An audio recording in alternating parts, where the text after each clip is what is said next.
Assalamualaikum warahmatullahi wabarakatuh. Perkenalkan, nama saya Diandra Ayurada Sapita dengan NIM G024144. Di video kali ini saya akan menjelaskan laporan anatomi mengenai organa genitalia feminina yang eksterna. Jadi saya akan langsung menjelaskan saja. Yang pertama itu ada namanya mons pubis. Apa itu mons pubis? Dia itu kayak penonjolan kulit yang menutupi symphysis os pubis, dan dia tuh ditutupi oleh rambut-rambut atau namanya pubes. Itulah kenapa dinamakan mons pubis. Terus ada klitoris. Klitoris itu dia homolog dengan glans penis yang ada di pria. Terus selanjutnya ada labia mayora. Labia mayora itu lipatan kulit yang menonjol, dia membentang dari mons pubis ke caudo dorsal. Dia ini homolog sama organ skrotum yang ada di pria. Terus dari anterior ke posterior, labia mayora, dexter dan sinister itu akan bertemu membentuk commissura labiorum anterior et posterior. Selanjutnya karena ada mayor berarti ada minor, ada labia minora. Dia itu kayak lipatan kulit, dia itu tidak mengandung lemak dan kulitnya tidak berambut. Dia itu ada di antara labia mayora tempatnya.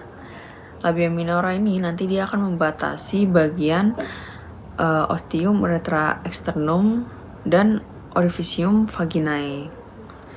Pada wanita yang sudah pubertas, di bagian posterior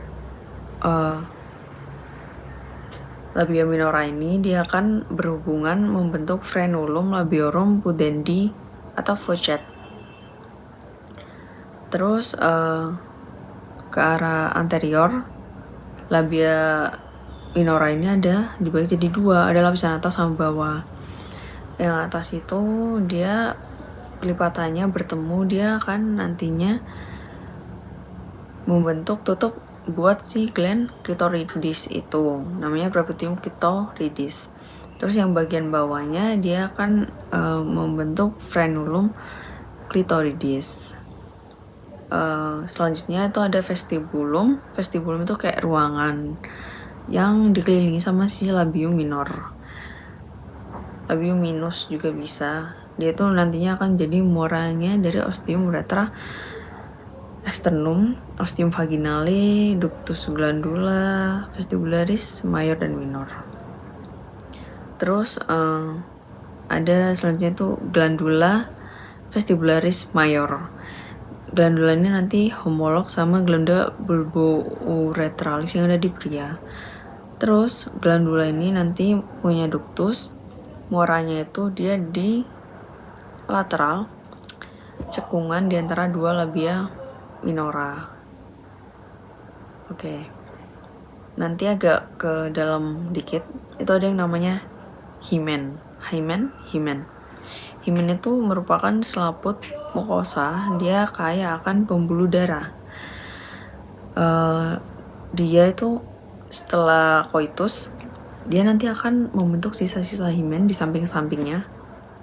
Itu udah rusak, itu ada namanya yaitu caruncula hymenalis. Himen itu ada banyak macamnya.